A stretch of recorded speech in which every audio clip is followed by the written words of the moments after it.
بمدينتي الدار البيضاء والمحمديه. محاوله خطيره والهدف، هدف اول في بدايه اللقاء لفائده المنتخب التونسي. كيش هناك وضعيه تسلل، تمرير عند اللاعب علي معمر، رفع الكره، هذه فرصه ضربه بقص ولكن بعيده. زواني وخليل عياري مسجل الهدف. هنا المحاوله، لاحظوا التمريره،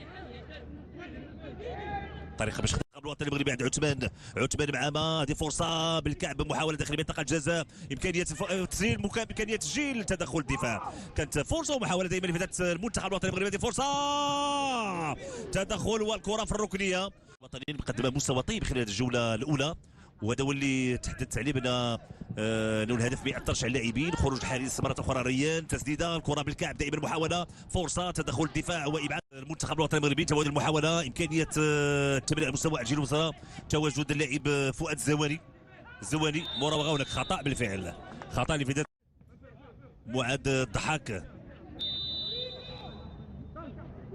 الضحاك. يسدد، فرصه، الهدف، هدف تعادل لفائده الكره ثابته. تمد المحاوله، مراوغه اولى وثانيه، هذه فرصه، تسديده، القائم مره اخرى، فرصه، امكانيه الهدف الثاني، تدخل وكره مشات فوق المرمى. ممتاز لاعب المنتخب الوطني المغربي.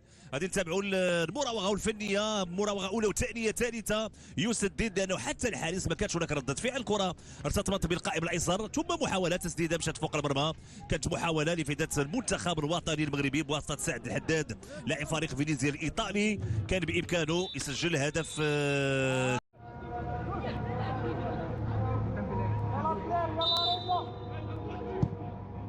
كرة داخل منطقة الجزاء، دي فرصة رأسية، تدخل دائما، محاولة إبعاد الكرة من طرف الخطأ. عياري، كرة فوق المرمى بعيدة من سمير المرابط على مستوى الجهة اليمنى. محاولة أدم مختاري، رفعت الكرة الرأسية، الرأس 2010 بجنوب أفريقيا، وكان الخروج بصعوبة أمام منتخب الأوروغواي. هذه فرصة ومحاولة لفتاة المنتخب الوطني المغربي، تدخل تغطية من طرف محمد أمين على تمرير من علي معمر. الضحاك، محاولة لفتاة المنتخب الوطني المغربي، فرصة، الهدف، هدف ثاني لفتاة المنتخب الوطني المغربي بواسطة اللاعب رضا العلاوي أمام المنتخب التونسي. لاحظوا من جديد معاذ الضحاك، لاحظوا الطريقة باش مرر، والختم كان بطريقة ممتازة. لاحظوا معاذ يمرر